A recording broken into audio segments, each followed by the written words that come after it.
Hello everyone, welcome to my channel chemistry with RS. आज का video बहुत basic video है। अगर आपके बेसिक स्ट्रॉन्ग हैं तो देन वेल एंड गुड, अगर नहीं है तो वीडियो आपके काम का है। तो केमिस्ट्री की अगर हमें केमिस्ट्री समझनी है तो सबसे ज़्यादा इंपॉर्टेंट उसके लिए होता है उसके बेसिक्स। और बेसिक्स क्या होते हैं? पीरियोडिक टेबल में जो एलिमेंट्स हैं वो। अब ज़रूरी नहीं कि पूरी पीरियोडिक टेबल आपको याद हो, लेकिन हम बेसिक स्टार्ट करने के लिए शुरू के कुछ एलिमेंट्स तो हमें याद होने चाहिए। फॉर एग्जाम्पल अगर हम 10 एलिमेंट्स भी याद कर लेते हैं तो सफिशिएंट है हमें केमिस्ट्री समझने के लिए। So let's start. सबसे पहले अगर हम बात करें एलिमेंट्स की, तो पीरियोडिक टेबल में पूरे 118 एलिमेंट्स प्रेजेंट हैं और 118 एलिमेंट्स में से सबसे पहला एलिमेंट जो प्रेजेंट है वो है हाइड्रोजन, जिसका एटॉमिक नंबर होता है 1, राइट। मतलब के ऑर्डर में इनको अरेंज किया गया है, जैसे काउंटिंग होती है 1 से लेकर 100 तक, 1 से लेकर 200 तक, ऐसे ही इनको भी अरेंज किया गया है एटॉमिक नंबर 1 से लेकर एटॉमिक नंबर 118 तक, राइट। अब element is the purest form, किसी भी सब्सटेंस का प्योरेस्ट फॉर्म होता है। अब ये एलिमेंट सबसे स्मॉलेस्ट पार्टिकल जो होता है किसी एलिमेंट का वो होता है एटम।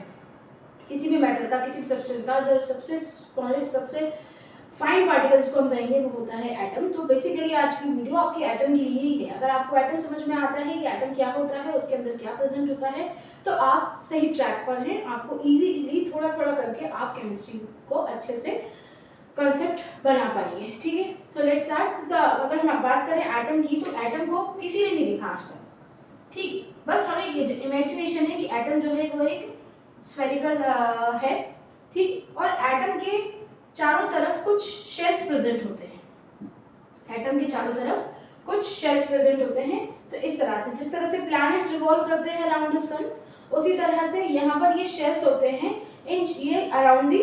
ये मान लीजिए कि सन है, तो ये सन के चारों तरफ क्या प्लैनेट्स रिवॉल्व कर रहे हैं। जैसे प्लैनेट्स रिवॉल्यूशन होता है, ऐसे ही इलेक्ट्रॉन रिवॉल्यूशन होता है शेल्स में।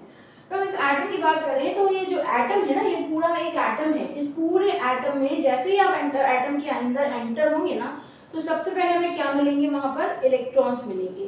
तो हम ये मान सकते हैं कि जो इलेक्ट्रॉन्स होते हैं ना, सबसे पहले जो इलेक्ट्रॉन्स मिलेंगे वो इलेक्ट्रॉन्स जो है वो गेस्ट हैं।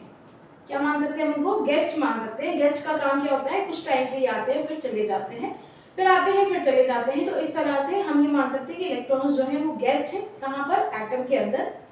फिर जब आप पूरे सारे गेस्ट से मिलते हुए जब आप सेंटर में पहुंचेंगे ना, तो सेंटर में आपको मिलेंगे कौन? प्रोटॉन्स और न्यूट्रॉन्स मिलेंगे। ये जो सेंटर है जहां पर प्रोटॉन्स और न्यूट्रॉन्स प्रेजेंट हैं, इनको हम क्या बोलेंगे? न्यूक्लियस बोलेंगे। इनको हम क्या बोलते हैं? न्यूक्लियस बोलते हैं।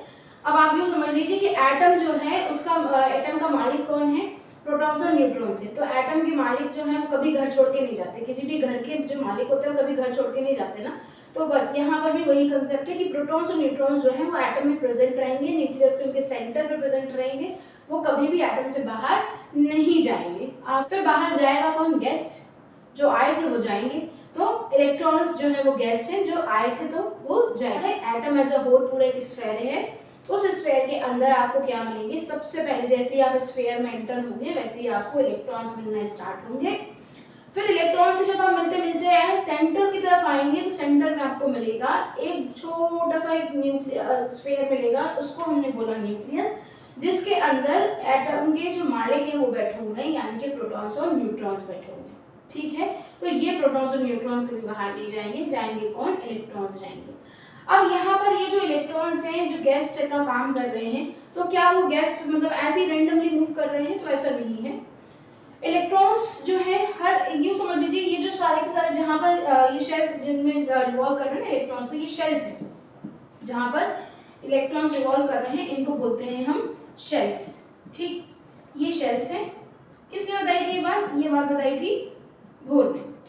किसने बताई थी? बोर ने बताई थी। बोर के एटॉमिक मॉडल की कॉन्सेप्ट की बात कर रहे हैं हम। एटम के अंदर जो शेल्स हैं, अगर हम उनको रूम्स मान लें तो हम ये कह सकते हैं कि ये जो रूम्स हैं, इन रूम्स में गेस्ट को बैठने की जो फैसिलिटी है, जो कैपेसिटी है, वो फिक्स्ड है। आप उससे ज़्यादा लोगों को नहीं बिठा सकते, उससे ज़्यादा गेस्ट आप नहीं बिठा सकते उस रूम में। तो शेल्स में भी इलेक्ट्रॉन्स जो होते हैं वो फिक्स्ड होते हैं। इससे ज़्यादा आप इलेक्ट्रॉन्स को उस पर्टिकुलर शेल में नहीं रख सकते, ठीक है। उससे कम हम रख सकते हैं पर उससे ज़्यादा नहीं रख सकते। तो उस बेसिस पर हर शेल के पास एक फिक्स्ड कैपेसिटी होती है, तो फिक्स कैपेसिटी, तो शेल्स को स्टार्ट करते हैं KLMNOP, इस तरह से मूव ऑन करते जाएंगे। तो सबसे पहला शेल जो है वो क्या कहलाएगा, K शेल कहलाएगा। उसके बाद वाला जो शेल है उसको बोलेंगे L शेल, उसके बाद वाला जो होगा उसको बोलेंगे M, उसके बाद वाला जो होगा उसको बोलेंगे N, उसके बाद वाला जो होगा उसको बोलेंगे O। तो इस तरह से मूव करते करते करते करते आप कहाँ पहुंच जाएंगे, जहां तक आपके पास इलेक्ट्रॉन्स होंगे वहां तक हम शेल्स में आगे मूव करते जाएंगे। ठीक, शेल की अगर मैं बात करूं तो सबसे पहले के शेल में मैक्सिमम हम कितने इलेक्ट्रॉन रख सकते हैं, 2 इलेक्ट्रॉन रख सकते हैं। एल में अगर हम बात करें तो मैक्सिमम कितने रख सकते हैं, 8 इलेक्ट्रॉन्स को रख सकते हैं।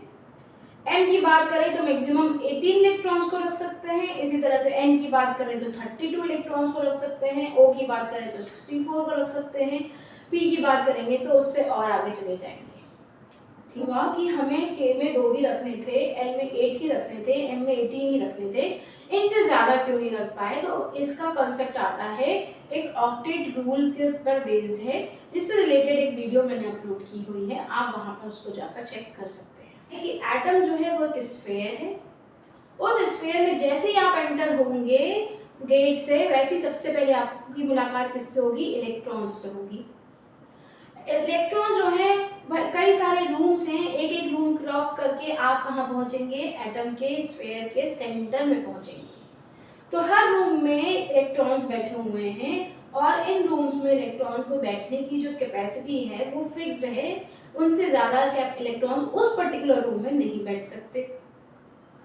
फिर जैसे ही हम सेंटर तक पहुंचे, तो सेंटर तक पहुंचेंगे तो सेंटर में हमें मिलेंगे एटम के मालिक, यानी कि प्रोटॉन्स और न्यूट्रॉन्स। क्यों बोल रही हूँ मैं उनको एटम के मालिक है वो, इसलिए क्योंकि मालिक जो होते हैं वो घर से बाहर, घर छोड़कर कभी नहीं जाते ना, घर छोड़कर कभी नहीं जाते। अब मालिक है ना उस घर का, तो उस घर को छोड़ के क्यों जाएगा, वो नहीं जाएगा। तो यहाँ पर प्रोटॉन्स और न्यूट्रॉन्स जो है वो भी क्या है, घर के मालिक है, मतलब एटम के मालिक है। वो एटम से बाहर कभी नहीं जाएंगे, अपना एटम छोड़कर वो कभी नहीं जाएंगे। ठीक है, समझ में आया।